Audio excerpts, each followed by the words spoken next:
Hello बच्चों, आज हम पढ़ेंगे इंडस्ट्रियल डिजास्टर के बारे में जो औद्योगिक दुर्घटनाएं होती हैं। तो इन इंडस्ट्रीज एक्सीडेंट्स मतलब disasters mainly occur due to technical failure और irresponsible handling of hazardous material.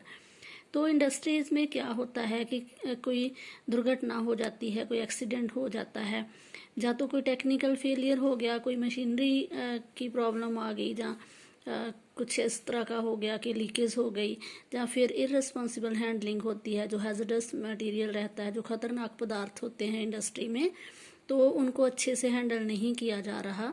जहाँ अच्छे ट्रेंड पर्सन नहीं है इंडस्ट्रीज़ में, तो उनको उनका समझ नहीं है कि किस तरह से उनको हैंडल करना है, तो वो सही तरीके से हैंडल ना कर पाने की वजह से दुर्घटनाएं जो हैं वो हो जाती हैं। One of the worst industrial disasters of all time occurred in Bhopal on 3rd December 1984 around 12:30 am। तो 12:30 के करीब वहाँ पे एक बहुत ही भयानक जो एक्सीडेंट था, दुर्घटना हुई थी भोपाल में 3 दिसंबर 1984 को। It was a technological accident in which highly poisonous methane isonate gas along with hydrogen cyanide and other reaction products leaked out of the pesticide factory of Union Carbide।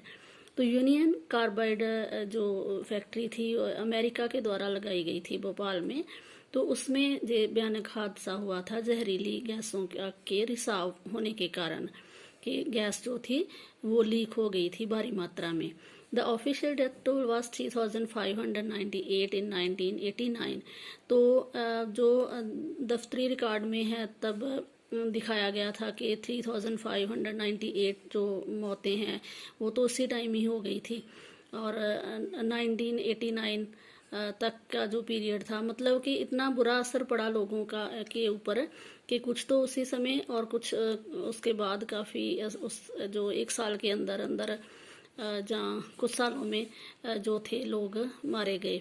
तो thousands who survived still suffer from one or many ailments like blindness, impaired immune system, gastrointestinal disorders etcetera. तो कई लोग तो उस समय कुछ सालों के अंदर ही मारे गए, और बहुत सारे लोग ऐसे हैं जो अभी जिंदा तो हैं लेकिन उनको बहुत भयानक बीमारियां हो गई हैं, जैसे ब्लाइंडनेस हो गई है, उनमें अंधराता हो गया है, इम्पेयर्ड मतलब कि कमज़ोर इम्यून सिस्टम जो उनका है वो कमज़ोर हो गया है, और जो आंतड़ियों में जलन की बीमारी है वो उनको हो गई है।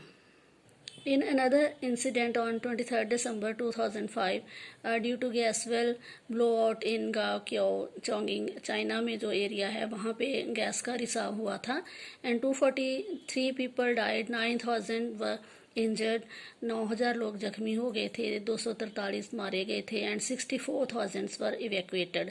तो 64,000 लोगों को वहाँ से निकाल लिया गया था ताकि उनके ऊपर भी ज़्यादा इसका गैस का असर ना हो। Many people died because they were unable to run after explosion. तो जहाँ वहाँ पे विस्फोट हुआ तो बहुत सारे लोग मारे गए क्योंकि वो जल्दी से वहाँ से उस एरिया में से वो निकल नहीं पाए। तो those who could not escape in time suffered burns to their eyes, skin and lungs from the gas. तो जो नहीं निकल पाए थे वहाँ से, तो जहाँ तो मारे गए, जहाँ फिर उनके ऊपर क्या असर हुआ कि उनको उनकी आइज़ बर्न करने लगी, उनकी स्किन चमड़ी में जलन पैदा हो गई, और उनके लंग्स को बहुत असर हुआ इसका गैस का। तो what should be risk reduction measures जो रहते हैं वो कौन से करने चाहिए, उपाय करने चाहिए कि जो इंडस्ट्रियल डिज़ास्टर होता है, जो घटनाएं होती हैं उद्योगों में, वो ना हो। तो इसके लिए पहले तो densely populated residential areas should be separated far away from the industrial areas.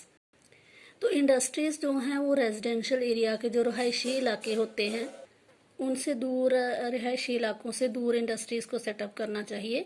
People staying in the vicinity of industry should be aware of the storage of toxins or hazardous substances and their possible effects in case if an accident occurs।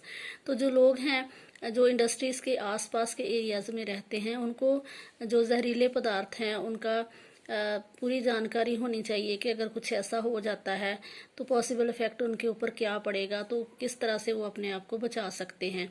Fire warning and fighting system should be improved. तो fire warning and जो system, fighting system है किसी दुर्घटना से लड़ने के लिए, वो इम्प्रूव करना चाहिए कि फटाफट सायरन बज जाए, सबको पता चल जाए कि कुछ हादसा हो गया है, ताकि वो अपना बचाव जो है वो कर सकें। Storage capacity of toxic substances should be limited. तो उद्योगों में जो हैजर्डस मटेरियल रहता है, खतरनाक जो पदार्थ रहते हैं, उनको कम मात्रा में रखना चाहिए, बहुत ज़्यादा मात्रा में उनको इकट्ठा एक जगह पे नहीं रखना चाहिए। Pollution dispersion qualities in the industry should be improved. तो जैसे फैलाव होता है हवा में गैस का, जहाँ पोल्यूशन फैलता है इंडस्ट्रीज़ की वजह से, तो उसको कम करने के लिए जो सिस्टम है उसको इम्प्रूव किया जाना चाहिए।